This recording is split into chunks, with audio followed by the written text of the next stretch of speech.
You know that person everyone turns to for help? The one who always says yes? Maybe that person is you. Well, today we're going to dig into why that amazing instinct to help might be costing you way more than you think. It's such a heavy feeling, right? You spend all your time running around, putting out fires, and helping everyone else. But when you finally get a quiet moment to look at your own life, it feels like you're completely stuck in place. If that hits home, you're in the right place. So let's picture someone. We can call her Maya. Maya is everyone's hero. A friend's in a jam? A coworker needs a last-minute favor? Maya's on it. Her yes is practically automatic. She's the go-to solution for everybody. But here's the thing, this constant giving, it comes at a massive price. While everyone else's gardens are blooming thanks to her help, her own projects, her own dreams are just gathering dust. And when life storms hit, because you know they always do, her own harvest gets washed away and she's left exhausted and honestly totally alone. Okay, so Maya, feeling completely lost and just depleted, goes to see this wise old lamp maker in her village. She just spills everything, explaining how her own light feels like it's dimming, just about to go out. And the mentor, instead of just giving her a bunch of advice, simply shows her an old lantern. And this is the secret she shares. Seriously, this one sentence changes the entire game. It completely reframes boundaries. They're not about shutting people down or building walls. They're about creating a vital protective shield to keep your own light burning bright. So what is this inner light?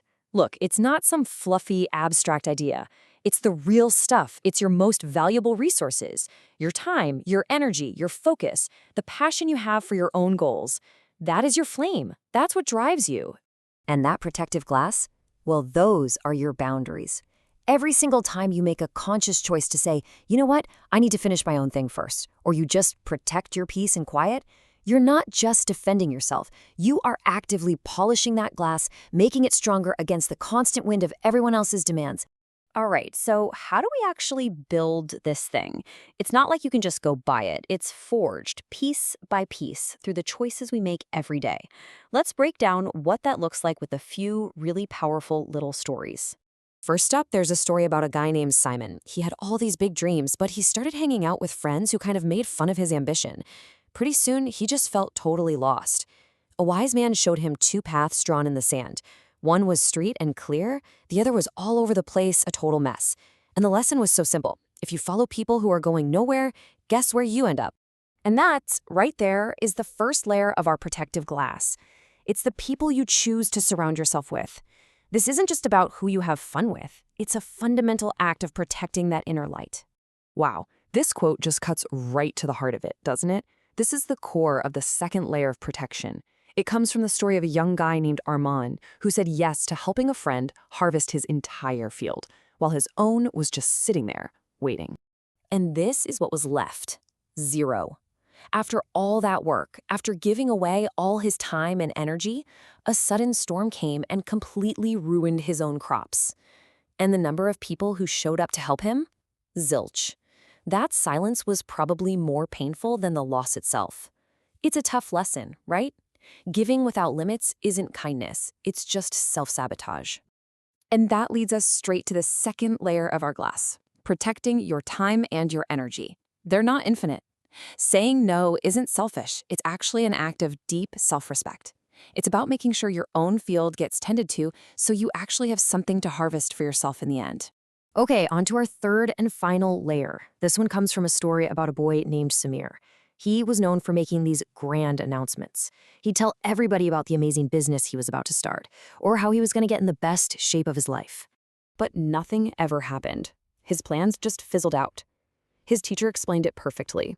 A dream is like a seed, and the praise he got just for planning to do something gave his brain the same satisfaction as actually doing it. And that little trick of the mind killed his motivation to ever get started. So you see where this is going.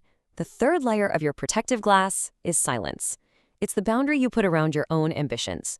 By working quietly, you starve your ego of that cheap, easy praise, and you actually fuel your real motivation.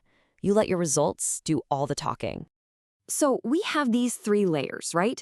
The people around us, the time we protect, and the silence we keep around our biggest goals.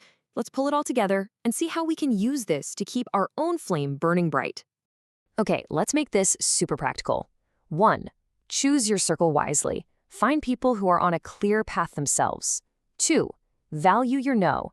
Start seeing it as the tool that protects your most important yes. 3. Work in silence. Let your success make the noise for you. And number 4, and this is maybe the most important, define your priorities. You can't protect what you haven't decided is sacred in the first place. So, we'll leave you with this. Protecting your inner light doesn't mean you have to change your entire life overnight. It starts with one small conscious choice.